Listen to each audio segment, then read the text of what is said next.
তো আজকে সকালে রান্না করব হলো এই যে এদিক দিয়ে বাজার থেকে সকাল সকাল আনা হয়েছে কলিজা।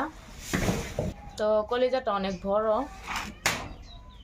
আমি এখন পিস পিস করে কেটে তারপরে রান্না করতে চলে যাব। এখন আমি পিস করে নেই, একটাই অনেক বড়।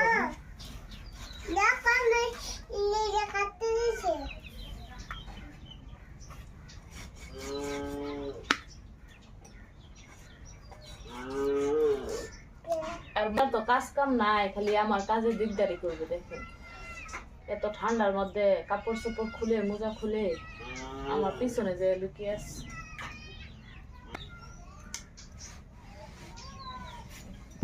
করে নিতেছি।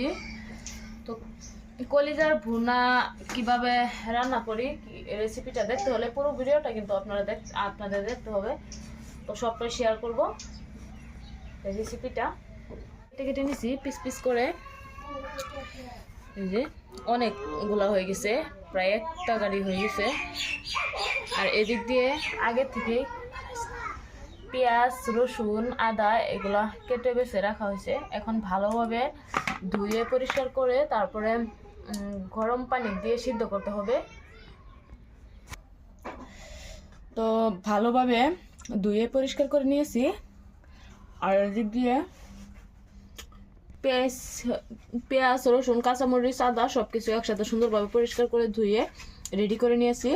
তো মিক্সির যেহেতু মেরে নিতে হবে, তো এখানে নিয়েছি দারচিনি এলাচ সবকিছু একসাথে নিয়েছি গুঁড়ি করার জন্য, মাংস দেওয়ার জন্য।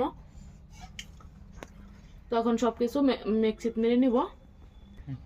দারচিনি আর এলাচের গুঁড়ো গুঁড়ো কুটে নিব, তারপরে এগুলা পেস্ট করে নিব। তো এখন নামিয়ে নিতেছি। এই যে গুঁড়ি করা হয়ে গেছে, ঢেলে নিলাম। এখন আদা রসুন পেঁয়াজ সব একসাথে দিয়ে নিব। তো কাঁচামরিচও সব গোলা একসাথে মিক্স করে মেরে নিব।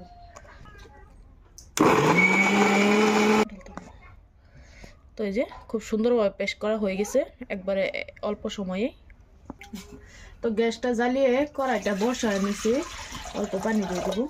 তো এখানে দেখছেন কলিজা, তো এগুলো আমি সিদ্ধ করে নিব প্রথমে, সেই জন্য কড়াইতে পানি দিয়ে দিছিলাম।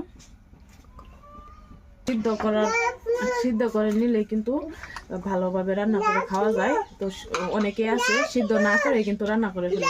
তো এইভাবে যে কষ্টটা থাকে মাংসের মধ্যে সেগুলো কিন্তু গরম পানিতে বের হয়ে যায়। আপনাদেরকে দেখাবো সিদ্ধ করার পরে কিরকম হয়। তো অল্প টাইম কিন্তু আমি গরম করে সিদ্ধ করে নিব।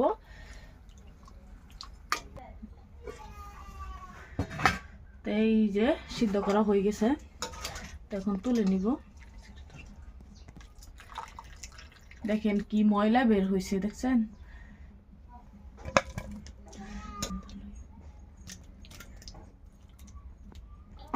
গরম পানি না দিলে কিন্তু আপনি বুঝতেই পারবেন না এরকম ময়লা যে বের হয়। মানে আমি কিন্তু এইভাবেই রান্না করি কলিজাটা রান্না করলে। এখন কিন্তু অনেকটাই পরিষ্কার হয়ে গেছে, যেহেতু ভালোভাবে ঠান্ডা পানিতে ধুয়ে নিয়েছিলাম, আবার সিদ্ধ করে নিছি। এখন একবারে পরিষ্কার হয়ে গেছে। এখন রান্নাটা বসায় নিব।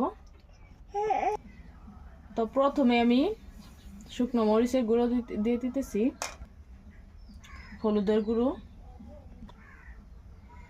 জিরার গুঁড়ো, দারচিনি এলাচের গুঁড়ো। তো কড়াইটা বসায় নিয়েছিলাম, গরম হয়ে গেছে যেহেতু, সেজন্য তেল দিয়ে দিতেছি। এখানে যেহেতু আদা রসুন কাঁচামরিচ সব একসাথে পেস্ট করে নিয়েছিলাম, তো সেগুলো দিয়ে দিতেছি। স্বাদ মতো লবণ, তেল পেঁয়াজ তেজপাতা একসাথে ভেজে নিতেছি। এখানে অল্প মাংসের মধ্যে কাঁচা তেল দিয়ে দিতেছি, হাত দিয়ে ভালোভাবে মাখিয়ে নিব। তো মাখানো কমপ্লিট, এখন দিয়ে দিব কড়াইতে। তো এখন আমি আর পানি দিব না, এভাবে তেল দিয়ে কষায় নেব, ভালোভাবে কষিয়ে তারপরে জল দিয়ে দিব। তো অল্প টাইম ঢাকনা দিয়ে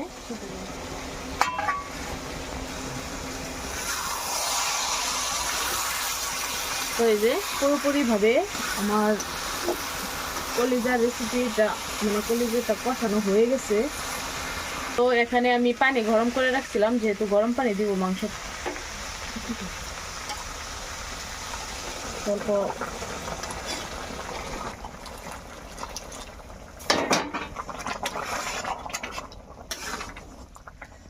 এখন রান্নাটা কমপ্লিট করার জন্য অল্প পরিমাণ পানি দিয়ে দিছি, আর কিছুক্ষণ জাল করার পরে কিন্তু রান্নাটা আমার হয়ে যাবে। তো এখন আবার ঢাকনা দিয়ে ঢেকে দিব।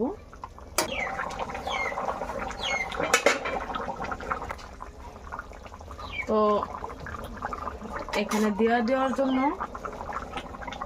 এই যে বড় সাইজের একটা পেস্ট কেটে রাখছি, তো পেস্টগুলো দিয়ে দিব। এইভাবে রান্না করে খেলে কিন্তু পেস্টটা দিয়ে দিতেছি। প্রায় রান্না হয়ে গেছে, আর কিছুক্ষণ কষায় নেব।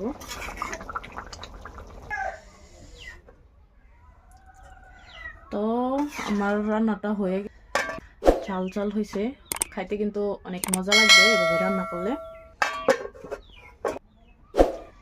তো আমার কলিজার রেসিপিটা আপনাদের কেমন লেগেছে জানাবেন কমেন্টে। আর আমার রান্নাটা ভালো হলে অবশ্যই লাইক কমেন্ট শেয়ার আর চ্যানেলটা সাবস্ক্রাইব করে দিবেন। যারা যারা আমার চ্যানেলে নতুন আসছেন তারা অবশ্যই চ্যানেলটাকে সাবস্ক্রাইব করে রাখবেন। আমার চ্যানেলের নাম হলো এলিজা ব্লগস 1। তো আজকের ভিডিওটা এটুকু পর্যন্ত। সবাই ভালো থাকেন, সুস্থ থাকেন। আল্লাহ হাফেজ।